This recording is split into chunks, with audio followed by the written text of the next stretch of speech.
Are you a parent wondering if you're doing right by your kids? A therapist looking for real-world applications and working with children and their families? A teacher trying to navigate educating the whole child in today's world? Then this is the podcast for you.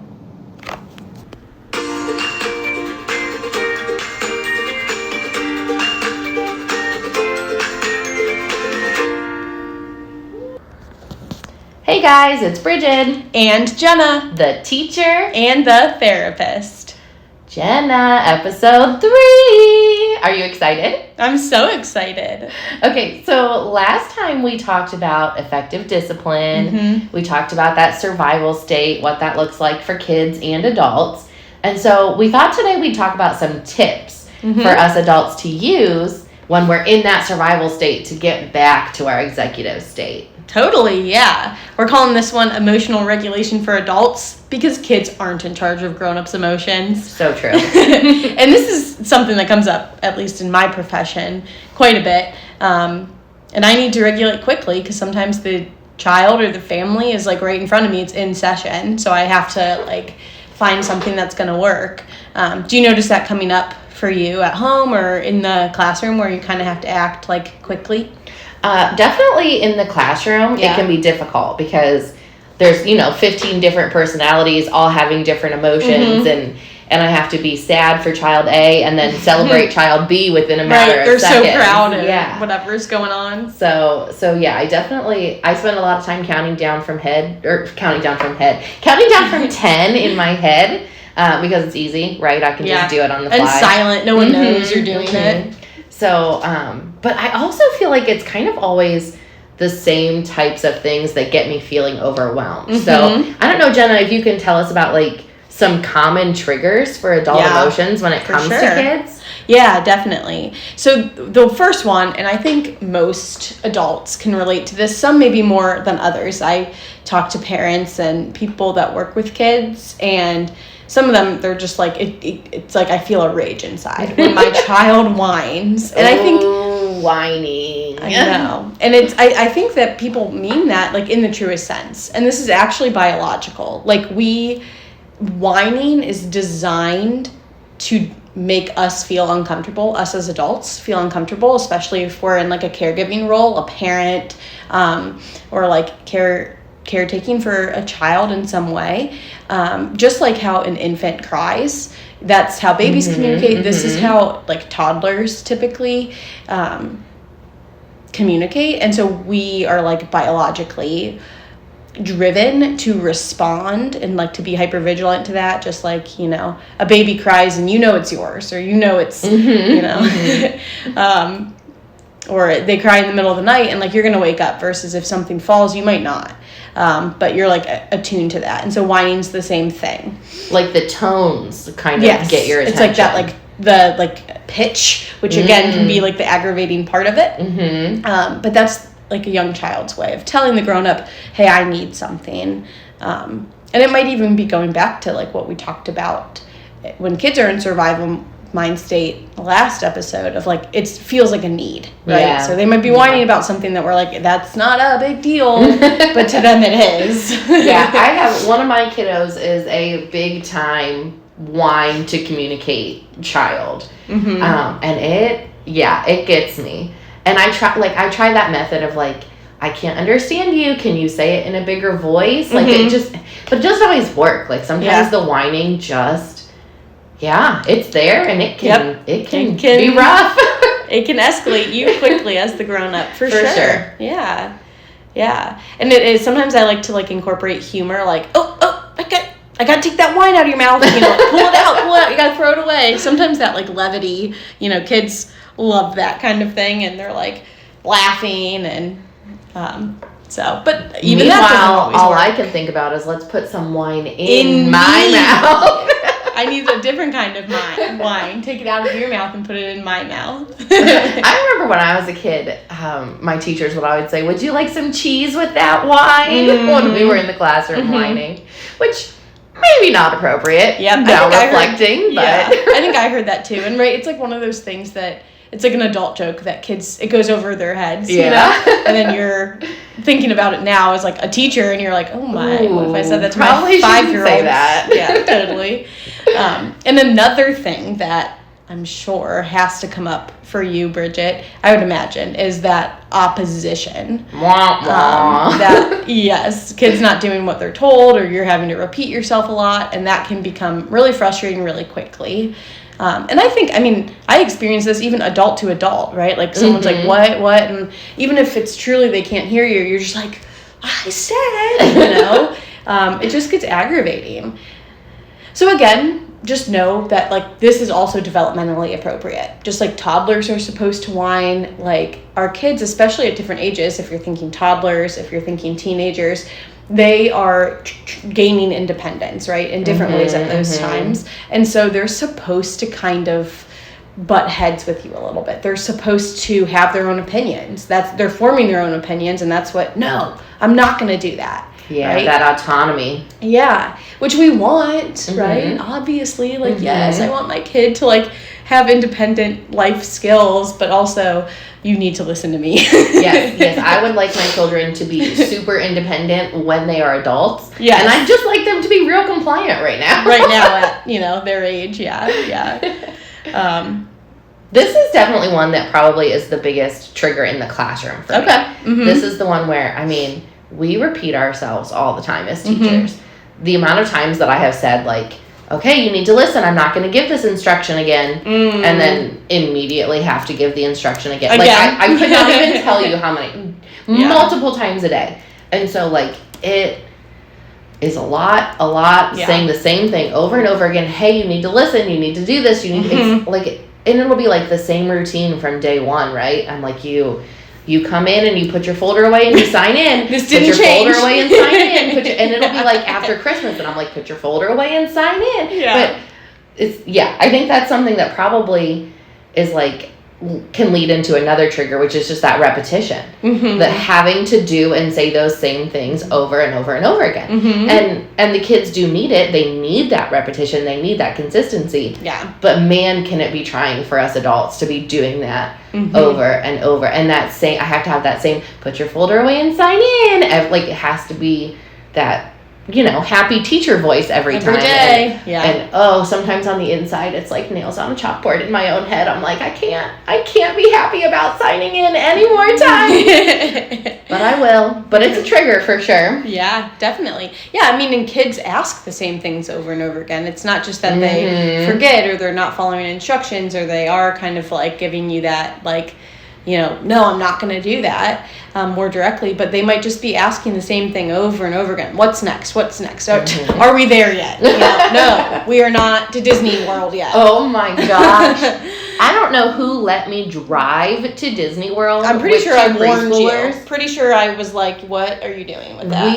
We were not even, I am not exaggerating, we were not even 30 seconds down the highway before we got the first, are we there yet? And you're like, you got a long night ahead of you. Oh my gosh, I wanted to turn the car around right then. Yeah, I mean, kids are learning, right? And so they're trying to kind of like get that into their memory, and so they're going to ask all the time. Something like that, kids have no sense of time. They have no idea, you know? And so saying, oh, it takes 12 hours to drive to the beach means nothing to them, number one, right? And that's why sometimes you'll hear people use something more tangible. 12 hours would be a long way to do this, but, you know, if it's going to take, we're going to go see grandma and grandpa, and it's an hour away, this takes 2 Blueies, you know, 3 Blueies. I think Blue is a little shorter, 4 Blueies maybe, for an hour. But, and I know, I mean, I remember even like my parents doing that. I did that as I was like a teenager and started watching kids more. This will take 2 Dora Explorers and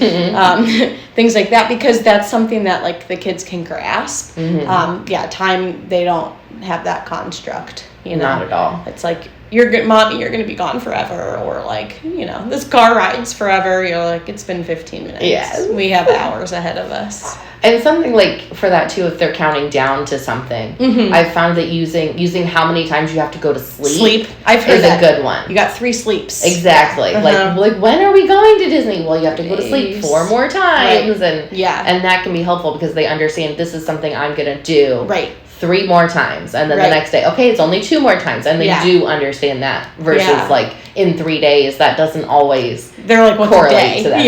yeah especially if it's summertime or something and they're not having like the same routine, right? It could be like 3 more school days, right, until Christmas break or summer break or something, but if the days include weekends, that gets hairy for the young ones, so for sure. But, and maybe this, if you're driving through the night, this will relate, but a lack of sleep can obviously be another trigger. If kids aren't sleeping, you're not sleeping, right? And so that can just be so aggravating. You're like, just go to sleep. Or they're getting up or whatever it might be. And so I use this, and I use this for like frustration, even with kids when I'm working with kids, but it works for us adults too. Like the kind of cup analogy of if, as things happen throughout your day, more and more water is being poured into your cup. So if you wake up after, or quote unquote wake up, if you did not get a good night's sleep, you could be starting your day with your cup 1/4 of the way, 1/2 of the way full. So it's going to take that much less to overflow your cup. Because it didn't empty at It didn't night. empty. You didn't get like restored, right? And there's other ways to empty. I think a little bit later we're going to talk about like how do you regulate. There's other ways to like dump the cup on your kid's head. There might be some other ways to like dip some of it, but a good night's sleep is ideally that's like a reset, right? So we're emptying our cup, or a day off or something that's like bigger, but it's just that much easier than the cup's overflowing, because then you wake up and your kid's whining and they don't want waffles for breakfast and they don't want to wear those shoes to school. Jenna, have you been living in my house? This is my morning every morning. My kids have never been great sleepers. Like some people have good sleepers and some people don't, and I am a don't. And they don't sleep and I need sleep. Yeah. And it's never been a good mix. I will wake up, after they've woken me up 5 times every night, and I'll wake up in the morning. You're exhausted. Immediately with the kid 2 inches from my face. I need breakfast! Immediately you open your eyes and are triggered sometimes. So that's a big one for sure. Yeah. And I think the last trigger, of course, there's more, and some of them are going to be like, person specific. But the last one that I see a lot is unpredictability, right? We don't know when the kids are going to go off. Right. And when they go off, we either go off or we really want to go off. And so in order to not go off, that's when it's like, okay, I got to bring in all those regulation, every power and skill and, divine intervention that I can muster up. Yeah, so that's a lot of reasons that we get dysregulated. Jenna, please, Miss Therapist, please tell us how to re-regulate, because I need help. Yes. I wish there was like a magic wand. I say that to my clients a lot. Like, I wish I could just fix this for you. And it's hard. And again, like I have some like quick tips. How do we do it in the moment, as well as like longer term, or kind of like preparing ahead. But it's going to be different for everyone. Some people hate meditation. Hate it. Me. That's me. Yeah. I hate it. I hated it for so long, and then I don't know, it just like something like clicked one day. But yeah, it's like, okay, if that doesn't work for you, then like that's fine. So yeah, the first one I think people are familiar with. Take a deep breath, right? Literally just biological, right? Like getting more oxygen into your blood is just going to automatically kind of calm you down. Right? Because it's going to your brain, and then your brain is then functioning better. We're going to be in that thinking brain state, that executive brain state, versus like running completely on fumes or completely on like what we would call like the emotional mind. Right. And when you're in those heavy emotions, you're frustrated and angry, you're really not taking those deep breaths. You're probably breathing more shallow. Yeah, like the anxiety or whatever is, So that simple reminder of breathing sounds simple, but it's a really good one. It really, really is. And I'm a visual person, so I use some of the same like tools or kind of like metaphors that I give the kids that I work with. And so it's like, first of all, if you're an athlete or a runner, you'll know you breathe in through your nose and out through your mouth. That's like the cycle we want to do. Because again, that's how you get like, it's like most efficient. When you're breathing in through your mouth, you could be like, your mouth is getting dry, or it feels more like a gasp, right? Just if you do that, you're like, if you're prone to anxiety, that almost feels like a like a sudden breath. So we don't want to mimic that. And then out through your mouth. And so I do smell the flowers, blow out the candles, because that's, how hard or how much you want to breathe in and breathe out. So that's a good visual for me. But yes. Another one that I hear a lot about, and actually not even just in my work, but also just like, I think I've seen more of this on, the Instagram, TikTok, things like that. The Instagram. The Instagram. Hey, listen. I know you're my elder, but sometimes, sometimes I like to act like I'm an adult. I'm teetering. I'm teetering 30 now, so. It's like when getting overstimulated, right? And how that can lead to overwhelm. And I think it's also something that we are like becoming more aware of, right? I think traditionally, at least again in my line of work, they're like, oh, autistic. If you're autism, then they get overstimulated. We all get overstimulated, right? Maybe to a lesser or a more extent, depending on your own like sensory needs. But yeah, so lowering that stimulation. Can you close your eyes for just 5-10 seconds while you're taking that deep breath? I forget like the name of it. There's like a brand name, but like those earbuds that kind of dull the sound. So you can still hear, for safety, if you're at home or you're wherever, that you can hear if there's a need, but it just kind of dulls the sound. So wearing those around the house or at work, if you can do that, dimming the lights a little bit. So especially in the evening, right? Maybe that's just kind of calm down time, and we're going to use like lamps and not like the overhead lights. Sometimes in my office, I'll turn off the overhead lights or turn them down, and that can be really regulating. So, and it helps the kids too. Yeah, I know as a teacher, we turn the lights off a lot to kind of get that calming moment and just relaxing. The lights going off is a big one that kind of gets them back on track. Sure. Yeah. Do you have any other tips for reducing stimulation for yourself or in the classroom? Yeah, no, not really. I'm not great at it. I find myself all the time like feeling overwhelmed by like the noises around me and the things around me.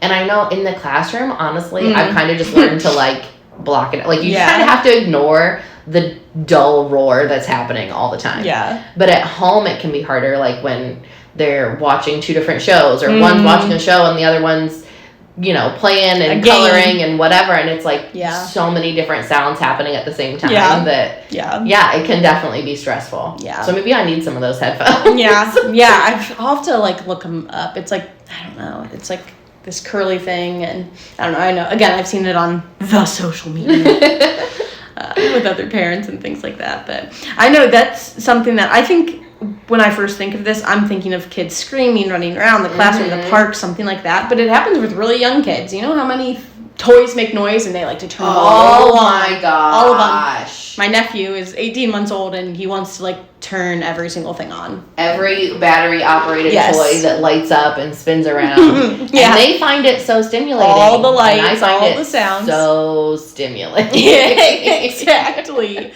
I want your little brain to learn, but we need to take a break. Can you learn quieter, please? Yes, I would appreciate that. And here's another thing. And I think, again, we're getting better at this as a society. But it is okay to leave. Let me say that again. It is okay to leave. You can leave the room if you are getting that overwhelmed, right? And that's, could be another way to reduce the stimulation. Go into your room, turn off the lights. If you can, lie down for a moment. Do some of that deep breathing, some of that like grounding skills, right? Like name 5 things in the room that are blue. Or like, I call that like the color game. Like name everything in the room that's blue. Okay, still dysregulated, all the red things, all the green things, all the squares, And so I've heard of, and again, just obviously we're not gonna leave the house or drive away. Right. We might want to. Right. But, hey, mommy, daddy, Miss Jenna is feeling really frustrated right now. It's not your fault, right? Giving them that reassurance. I'm going to take a 5-minute break in my bedroom. I'm going to be right there. Yeah. And, based on their age, right? If it's even if it's a baby, you know, a 1-year-old or an infant, and they're crying and you're alone, you know, your partner's at work or you're a single parent, you can put them in the crib and you can take a step out. I know it's hard to do, you know, but you can go into that next room and close the door. They're going to be okay. Especially, you know, it's like they're fed, they're changed. Like, what do they need? Right. You've met their needs. It's okay to take those 5 or 10 minutes. Yes. And to be very clear, Jenna's not advocating to just leave your kid forever to scream. Go back. Or leave them in a dangerous situation. Yeah, but of course not. If they're old enough to stay in the playroom, great. Absolutely. If they're not, put them in the playpen, put them in the crib. Yes. Make sure they're safe first, of course, but take care of yourself too, and if that's what you need. That was really hard for me to learn when my kids were little, when they were babies, because I never felt like I could leave them upset even for 30 seconds. But sometimes you are at your wit's end and you just can't. And having that, like, putting them in their cribs and walking downstairs and just taking a minute, get a glass of water and go back, right? Yes, because half the time it's like, when's the last time you ate? When's the last time you drank? When's the last time you peed? Like, you're not meeting your own needs, especially when you've got those little babies. And of course, at that point, it's easy to say, no, it's not their fault that they're crying, that they're whatever, they're an infant. But that doesn't mean that it doesn't still cause the emotions in you to get overwhelmed. You're going to feel guilt or, or getting overwhelmed. Again, going back to why we said whining is so triggering, so is crying. You know, a baby crying, you're just like, oh my gosh, like, just shut up. Yes, you know? And that does not make you a bad parent. No, it just makes you a human. It gets frustrating. And so, hey, if you have that village, like, not everyone's privileged enough to have that, but if you have it, use it, you know. Absolutely, yeah. I had a family member that, you know, I was like, to their kid, I was like, oh, can I help you get a plate? And they're like, no, I want mommy to do it. And the mom said, no, you know my motto, we accept help when it's offered. Aww, and I loved that. And like, she was like, okay, like, you know, Angela can get my plate for me. Like, we're not going to turn that down. Yeah. It's okay to ask for help. It's okay to have someone else get up with the baby, or, hey, I do need to run out. I need a longer break. I'm going to run to Target, or I'm going to do whatever. And so I need someone to come watch the kids. Yes. And accepting that help and asking for it can be very difficult. Yeah. But, I mean, I remember one time when my kids were very little, just a few months old, and my husband had just gone back to work, and so I'm home alone with 2 screaming babies all the time, and I was just, like, at my wit's end, and I remember talking to my doctor about it, and they were asking me, like, well, who do you have that's there for you? And I was like, I don't know, nobody. And she was like, no. Like, I want you to make a list of the people who can help you. And it wasn't that I had nobody. It was that I didn't want to ask them. Yeah. But I knew that, like, any of these people that I asked would do it. Yeah. And maybe you truly don't have anybody. But then it's even more okay to still, if someone does offer, accept it. Yes. Don't be too proud to accept it. Yeah. And also giving yourself those breaks when you can, or just when you need them. Yeah. Is really good. Yep. Absolutely. Take a break. Take a break. That's the motto. Yeah. Take a break. Yeah. You're of no use to anybody, right? If you're that dysregulated. So, and another thing I like, right? Maybe if you're in a situation you cannot take a break, right? Like I said, I'm in the moment. I'm in session. Right. You can't walk out. I can't usually walk out, right? And so, especially if it's a young child that I have. And so what I'll do is, like, modeling, right? Okay. And I like to, like, label the feelings and kind of, like, verbalize it. So I might say, oof, I'm feeling really frustrated right now because I'm having to repeat myself. Notice what I said. I am feeling very frustrated right now because I'm having to repeat myself. Not, you are making me really mad. You are making me really frustrated because you're not listening, right? There's a big difference there. And I will take full acknowledgement. It is easier for me to do in my professional capacity than a parent and with your kid. It's a lot easier to be like, you're making me so mad, you know? But yeah, so especially if the child's dysregulated and then you're getting dysregulated, you know, verbalizing, I'm getting really frustrated right now, so I'm going to take a deep breath. Because number one, that's modeling to them what do I do? It's okay to get frustrated. And what do I do when I'm frustrated? What might help with that? they might just follow suit. They might not in that moment. But again, we're kind of just like... They've still seen it. They've seen it. You're planting the seed, right? And I'm able to regulate in the moment. And I was just talking about this with another therapist today. I was like, clients don't know. When you're like, hey, do you want to, turn down the lights and we can do a guided meditation? They don't think it's because you've had a tough day. Right. Or they're your 8th client of the day. They think it's for them. And it is, But what about you with your own kiddos or in the classroom? Like, how do you handle that? Well, I love the idea of verbalizing the coping skills. That's not a thing that I don't think I've really done. And I definitely want to try that. Especially in the classroom, because it's the same. I can't just walk out. I would get fired and possibly go to jail. You can't just leave kids like that. Turns out that's frowned upon. Yes. So I'm definitely going to use that. And then as far as like getting frustrated and that you versus how I feel thing, just in case anybody got the idea last week that I was like the perfect executive functioning parent, let me just tell you, there was... just like a week ago, it was after swim lessons and we're trying to get dressed. And first of all, I'm like wet. And you know how when you're just like wet, again, it's that horrible. Stimulation, so that sensory. Like, my body was like, ew. And my kids were screaming and not listening and nobody wanted to get dressed. And so it was coming across to my kids as I'm like, get your clothes on, let's go. And one of my sons said to me, Mommy, I want you to stop being angry. And I was, so emotionally regulated, not that my response was something like, well, I want you to stop being naughty or something like that. Something that it was like making it his fault. Sure. That I'm mad angry because of what you're doing. And instantly, as soon as I said it, his little face fell. Aww. And obviously I was like, oh, the mom guilt. Immediate.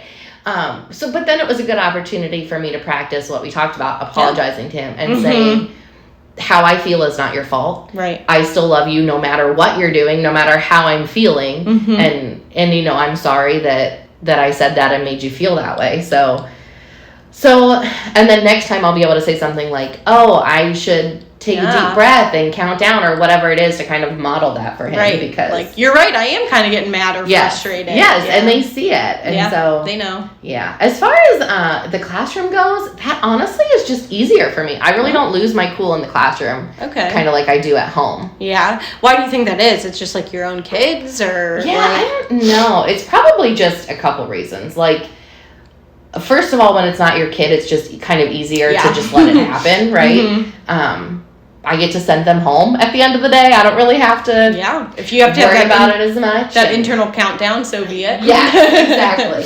But I know this is true for me, and I believe many other moms and teachers will understand that it can be really frustrating to be a teacher and a parent. Yeah. Or probably a therapist as well and a parent, to go through your whole day having to be regulated, having to be calm, having to be everything that everybody needs you to be. Yeah. And then you get home and like you talked about, like you've got nothing left. Like you're completely worn out. And so then the people who get the worst from you are your own children. Your own kids, yeah. And that can be very hard to like recognize, this is how I'm responding at school to these children, and this is how I'm responding to my own children. And so it's hard, and it's something that I think we need to pay attention to and recognize, like, how do I make sure that my own children are getting the same response from me as my students are. So I don't know, what do you think? How do I do that? How do I go from having to do it all day long to still being able to do it at home? Sure. I do see that with therapists who are also parents, or any kind of caregiving profession. You're a nurse. You're you're literally taking care of people all day, and you're exhausted. Or any profession, like your boss is annoying you, and you spend your whole day having to be your best self, right? And then customer service, like you just want to, it's hi. You're talking about that teacher voice, like saying, like, yeah, it was a pleasure. No, it wasn't. Get out of here. And so, something that I have heard, and even just, if it's a rough day, I don't want to take that home with me to my family. But then, like, having some kind of routine, right? And again, it's like, you got to find what works for you. I had a therapist friend, a former coworker, that would, like, roll down her windows in her car on her way home, and she would, like, blow out the window, and she was like, I envisioned like I was blowing out all of the stuff. Oh. Or people like blast music on. Everyone, please note, Jenna just blew on me. I'm not sick. It's fine. We're besties. We're together a lot. She already has my germs, and we're in an enclosed room at the moment. So,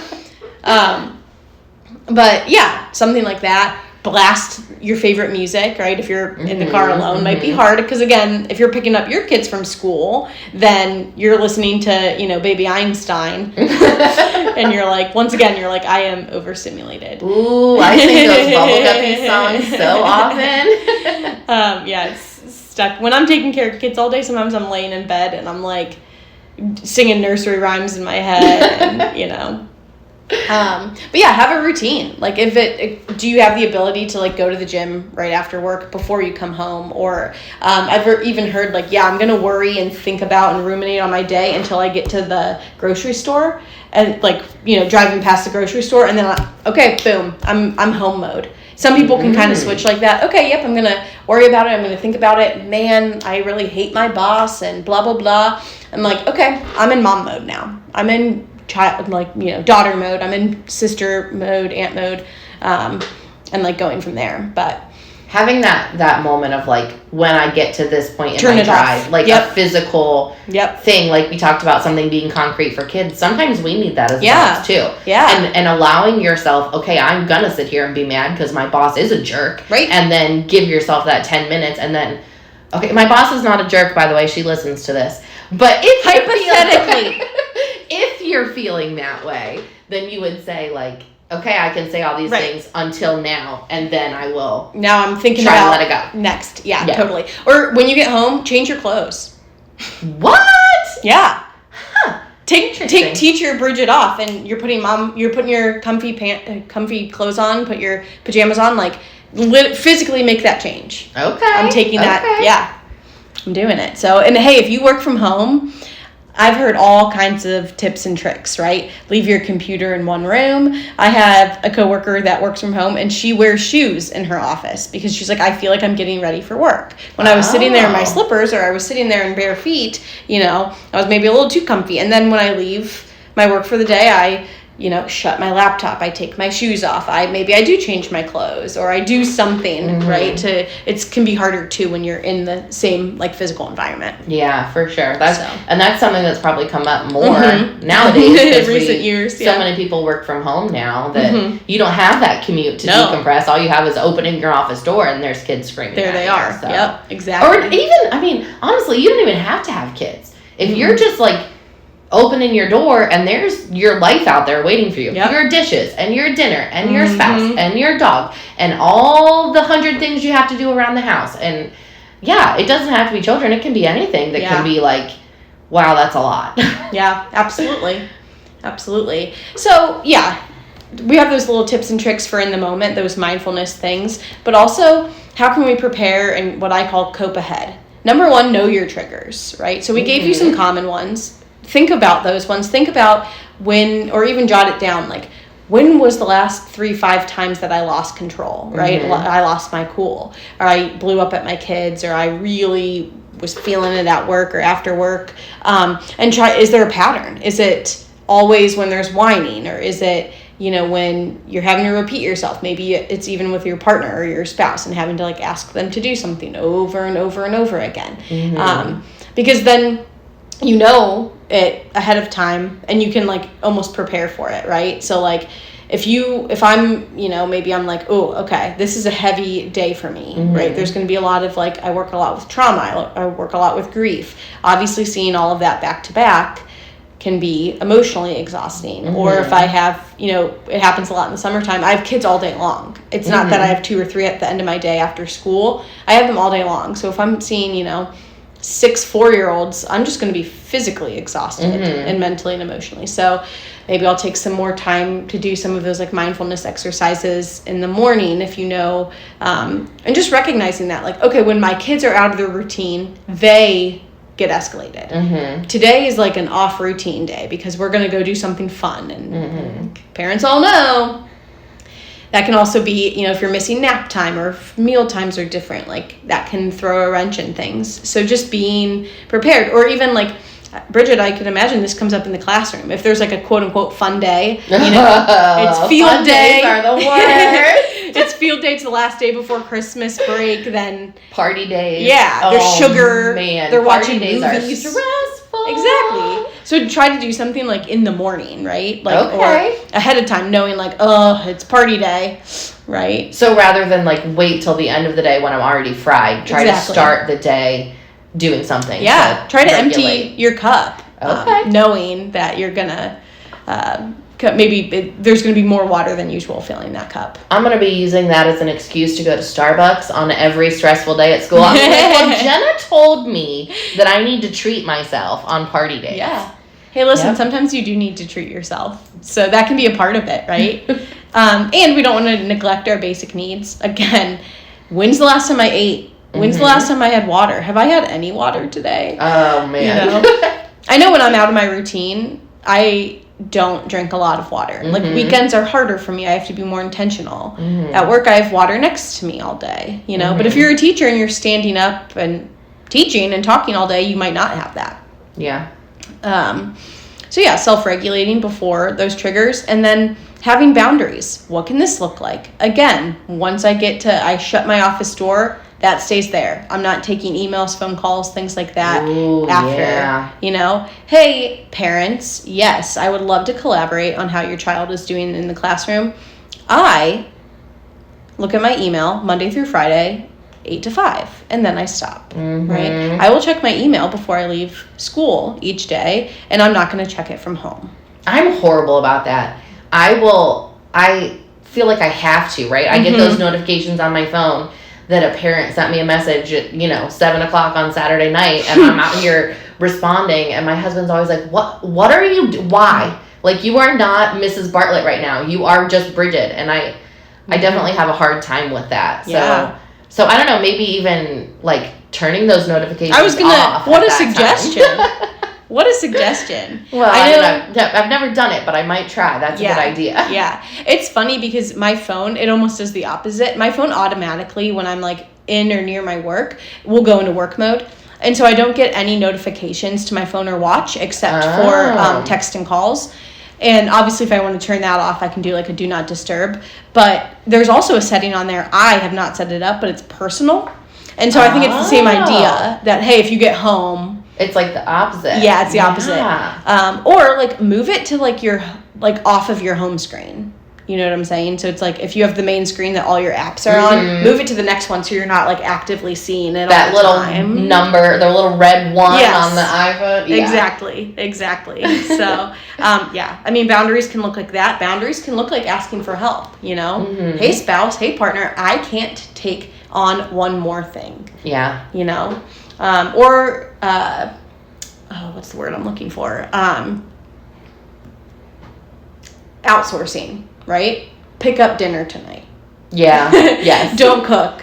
Right? We're going to get takeout tonight. Or if you have the means to have someone come clean your house once a month, like, okay, do that. Or if somebody's asking, hey, you just had a baby, there was a death in the family. Usually that's the times I see this. And they're saying, what day can I bring over a meal? You say Monday. You don't say, oh, no, that's okay. You say, Monday works great for us. Thank you. Yes. And honestly, and that's helpful for the people that are offering you help, too. Yeah, because then they're like, do they want my help? Yeah. They're asking because they want to do it. So, so tell them. Yeah, for sure. That would be great. Yeah. Thank you so much. Yes. Please and thank you. Yeah. So anyone who wants to send dinner to my house or come clean my house. It's 123 Main Street. No, I'm kidding. Feel free. Yeah. I will accept it. Go ahead and email us. Yes. Please email teacherandtherapistpod@gmail.com and tell me when you want to come clean my house. Thank you.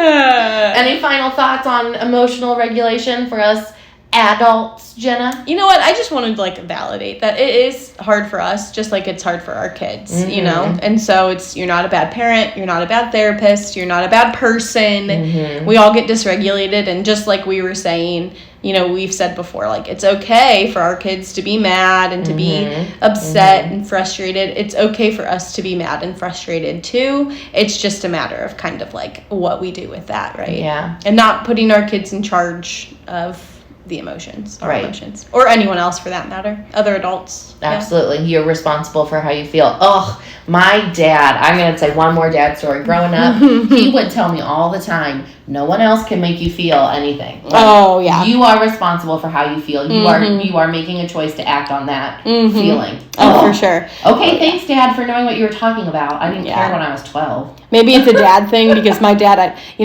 like, my brother's making me so mad. And my dad would be like, he's not making you mad. You're allowing yourself to get upset. And I was like, I'm going to show you what mad is. Oh, Dad. Now you're making me mad. Oh, man. We shout out to our dads. We love you, Bob and Mike. Yes. All right. Well, I know I'm looking forward to next week, too, because next week kind of builds off of this week for episode 4. Should we give them a sneak peek what our topic is? We're gonna talk a little bit about how we teach our kids to do this, how we teach our kids empathy, and help them to be little empathetic humans. Yeah, without losing our cool. Oh my gosh, right? So make sure you come back next week for that. All right, we'll see you next time. Bye.